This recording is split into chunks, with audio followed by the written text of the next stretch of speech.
Weirs this is Keerthana from Politicos. గత కొద్ది రోజులుగా అంటే December 4, 2024 పుష్ప 2 రిలీజ్ ఎప్పుడైతే అయిందో ఆ రోజు నుంచి ఈ రోజు వరకు కూడా అసలు ఎక్కడ చూసినా కూడా గందరగోళ పరిస్థితి అయితే నెలకొందని చెప్పొచ్చు. December 4న బెనిఫిట్ షో ఎప్పుడైతే మొదలైందో సంధ్య థియేటర్ తొక్కిసలాటలో రేవతి అనే మహిళ మృతి చెందింది.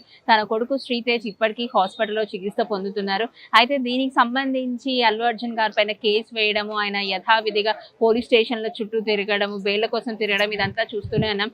ఎప్పుడైతే చిక్కడపల్లి పోలీస్ స్టేషన్కి వచ్చారో గత కొద్ది రోజుల క్రితం అక్కడ నుంచి కేసు ఇంకాస్త ఫైర్ అయిందనే చెప్పొచ్చు.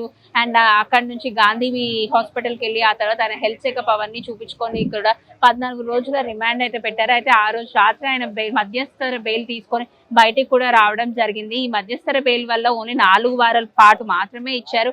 అయితే ఈ రోజుతో ఆ మధ్యస్థర బెయిల్ కూడా పూర్తి కావస్తున్న సందర్భంగా ఇక్కడున్న నాంపల్లి కోర్టుకి హాజరు కానున్నారు అని చెప్పి తెలిసింది. అయితే నాంపల్లి కోర్టు కూడా హాజరు కావాల్సిన నేపథ్యంలో ఆయన సెక్యూరిటీ రీజన్స్ వల్ల, శాంతి భద్రత కోసం వల్ల ఆయన ఇంట్లోనే ఉండి వర్చువల్ విచారణకు హాజరయ్యారు. అయితే ఈ కేసు వచ్చేసి సోమవారంకి వాయిదా పడిందనే చెప్పొచ్చు.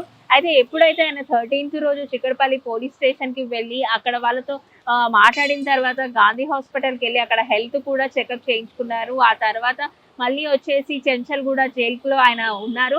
అయితే ఒకరోజు రాత్రి వరకు ఉండి నెక్స్ట్ డే మార్నింగ్ అనేది రావడం జరిగింది. ఇప్పుడు ఈ పిటిషన్ కనుక చూసుకున్నట్లయితే ఏ రోజైతే ఆయన అరెస్ట్ చేయడం జరిగిందో అంటే December 13న ఆ రోజే హైకోర్టు రెగ్యులర్ బేసిస్ మీద బెయిల్ కోసం పిటిషన్ వేయండి అని చెప్పింది. ఆ రోజు నుంచి కూడా అల్లు అర్జున్ సంబంధించిన న్యాయవాదులు రిపీటెడ్గా అంటే తరచూ అధికారులను కలుస్తూ ఈ డైలీ వైజ్ బెయిల్ అంటే బెయిల్ ఇంకాస్త పొడిగించుకోవడానికి ప్రయత్నాలు అయితే చేయడం జరిగింది. అయితే ఇప్పుడు మాత్రం నేటితో అంటే ఆ రోజు ఇచ్చిన బెయిల్ కారణంగా మధ్యస్థర బెయిల్ కాబట్టి 4 వారాల పాటు అని చూసుకుంటే ఈ రోజుతో ఆ బెయిల్ రద్దు అయిపోయింది. అండ్ ఈ రోజు ఎక్కడైతే నాంపల్లి కోర్టుకి రావాల్సి ఉన్న అల్లు అర్జున్ దీనికి వర్చువల్ గా హాజరైన తర్వాత సోమవారానికి వాయిదా పడిందనే చెప్పొచ్చు. అయితే ఇదంతా ఒక ఎత్తు అయితే జనరల్ గా ఈ పుష్ప 2కి సంబంధించిన ఫిలిం అనే కాదు, పాన్ ఇండియా బేస్డ్ మూవీస్ ఏదైనా సరే రెగ్యులర్ గా రిలీజ్ అయినప్పుడు ఫస్ట్ షో అంటే ఫస్ట్ షో చూడాలని చెప్పేసి ప్రజలందరూ కూడా చాలా ఆతృతగా వెళ్తుంటారు. ఇలాంటి క్రమంలో మళ్ళీ ఇలాంటి తొక్కిసలాటలు కానీ ప్రాణ నష్టం కానీ జరగకూడదు అని చెప్పేసి తగిన చర్యలు కూడా ప్రభుత్వం తీసుకుంటుంది.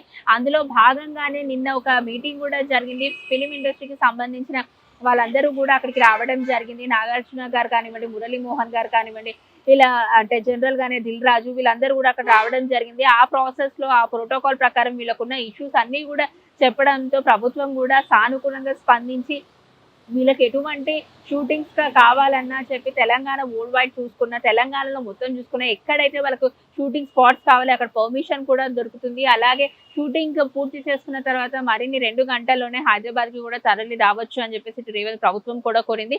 వీళ్ళ కోసం అంటే స్పెషల్గా ఫిలిం ఇండస్ట్రీ కోసం సంబంధించి ఒక ఉపసంఘం కూడా ఏర్పాటు చేసింది. అండ్ ఆ ఉపసంఘంలోనే ఇక మీద ఏమైనా ఇష్యూస్ ఉన్నా, ఏమైనా క్వేరీస్ ఉన్నా కూడా అక్కడి నుంచే మాట్లాడి తగిన సలహాలు సూచనలు కూడా ఇస్తుంటారు అని చెప్పేసి రేవంత్ ప్రభుత్వం కూడా చెప్పడం జరిగింది. అండ్ మా అధ్యక్షుడు అయినటువంటి విష్ణు ఇందుకు రాలేదు. అండ్ ఆల్సో చిరంజీవి గారు వస్తారు అని చెప్పి చాలా మంది అనుకున్నారు. మునుపటిగా అసలు చిరంజీవి గారి పేరే వినిపించింది. ఆయన అబ్రాడ్ లో ఉండడం కారణం వల్ల ఈసారి ఈ మీటింగ్ అయితే అటెండ్ కాలేదు. త్వరలోనే మళ్ళీ ఇంకొక మీటింగ్ ఉండబోతుంది. ఆ తర్వాత కూడా రేవంత్ సర్కార్, చిరంజీవి ఇంకా ఫిలిం ఇండస్ట్రీకి సంబంధించిన వాళ్ళందరూ కూడా మళ్ళీ చేరబోతున్నారు అని చెప్పి తెలుస్తోంది. అయితే రేవతి గారు సంధ్య థియేటర్లో ఎప్పుడైతే ఆ తొక్కిసలాటలో చనిపోయారో ఆ తర్వాత కనుక చూసుకున్నట్లయితే ఇటు ప్రేక్షకుల్లో కానివ్వండి, ఇటు సామాన్యులు కానివ్వండి, లేకపోతే ఫిలిం ఇండస్ట్రీకి సంబంధించిన పీపుల్ ఎవరైతే ఉన్నారో వాళ్ళందరూ కూడా జనరల్ గానే అల్లు అర్జున్ గారు ఇంటికి వెళ్ళి పరామర్శించడం జరిగింది. అంటే ఒక సెలబ్రిటీకి ఇలా అయితే ఇంతమంది వెళ్ళి పరామర్శిస్తున్నారు, కానీ ఒక కామన్ పీపుల్ కి ఏదైనా కష్టం వస్తే ఈ సెలబ్రిటీస్ అసలు నోరు కూడా మెదపడం లేదు అని చెప్పేసి ఇలాంటి వార్తలు కూడా చాలానే బయటకు వచ్చాయి. అందుకు గాను స్పందిస్తూ అనుకోవచ్చు, లేకపోతే మున్పటి నుంచే వాళ్ళకి హెల్ప్ చేయాలన్నా ఈ గందరగోళ పరిస్థితిలో ఎవరు నోరు మెరపలేదు అని చెప్పొచ్చు. అయితే ఈ పుష్ప 2కి మూవీ టీం సంబంధించిన వాళ్ళు ఎవరైతే ఉన్నారో అల్లు అర్జున్ వచ్చేసి ₹1,00,00,000 వరకు కూడా ఆ కుటుంబానికి ఇచ్చారు. అలాగే డైరెక్టర్ సుకుమార్ గారు 50 లక్షలు అండ్ ఆల్సో నిర్మాతల టీం నుంచి కూడా 50 లక్షలు అనేది అందజేయడం జరిగింది. మొత్తంగా 2 కోట్ల వరకు కూడా ఆ కుటుంబానికి అందినట్టు తెలుస్తుంది. ఇక శ్రీతేజ్ పరిస్థితి ఇంకా కొంచెం విషమంగానే ఉందని చెప్పొచ్చు. ఇప్పుడిప్పుడే కోలుకుంటున్నారు అన్న వార్తలు బయటకు వచ్చినప్పటికీ కూడా అందులో ఎంత మాత్రం వాస్తవం లేదు. అసలు ఈ మధ్య కాలంలోనే కల్వ సుజాత దానికి సంబంధించిన ఒక ప్రెస్ మీట్ కూడా పెట్టడం జరిగింది. ఆవిడే స్వయంగా అక్కడికి వెళ్ళి శ్రీతేజ్ ఆరోగ్య పరిస్థితి ఎలా ఉంది అని చెప్పి అక్కడ డాక్టర్లను కూడా అడిగి తెలుసుకున్నారు. అయితే ఆ క్రమంలో డాక్టర్లు చెప్పినటువంటి మాటలు ఏవైతే ఉన్నాయో అవి కూడా ఆవిడ రూపంలో మనం వినడం జరిగింది. సో ఆయనకి ఇంకా సీరియస్ గానే ఉంది, శ్రీతేజ్ కి త్వరగా కోలుకోవాలని చెప్పి కోరుకుంటున్నామని చెప్పేసి అని అన్నారు. అండ్ ఇటు ఫిలిం ఇండస్ట్రీలో కూడా చాలా మంది ఇప్పుడు ఆ ఫ్యామిలీకి హెల్ప్ చేయాలని చెప్పేసి ముందుకు వస్తున్నారు. అలాగే రాజకీయ నాయకులు ఎవరైతే ఉన్నారో కోమటిరెడ్డి కూడా ఆర్థికంగా వాళ్ళకు 25 లక్షల వరకు చెక్ అందివ్వడం జరిగింది. ఇలా ప్రతి ఒక్కరు కూడా సానుకూలంగా స్పందిస్తున్నారు. శ్రీతేజ్ ఆరోగ్యం త్వరగా కోలుకోవాలని చెప్పి కూడా కోరుకుంటున్నారు. అండ్ ఈ పిటిషన్ ఇప్పుడైతే వాయిదా పడింది సోమవారానికి. మరి సోమవారం ఎటువంటి రిజల్ట్ రాబోతుంది? అల్లు అర్జున్ కి నిజంగానే రోజువారీ అంటే డైలీ వైజ్ బెయిల్ ఏమైనా ఇవ్వబోతున్నారా? ఆ పిటిషన్ దాఖలు చేసిన న్యాయవాదులు ఎవరైతే ఉన్నారో అల్లు అర్జున్ కి సంబంధించిన న్యాయవాదులు ఇక ఈ బెయిల్ రెగ్యులర్ బేసిస్ మీద రావాలని చెప్పి కోరుకుంటున్నాము అన్నట్టుగా పిటిషన్ దాఖలు చేయడం జరిగింది.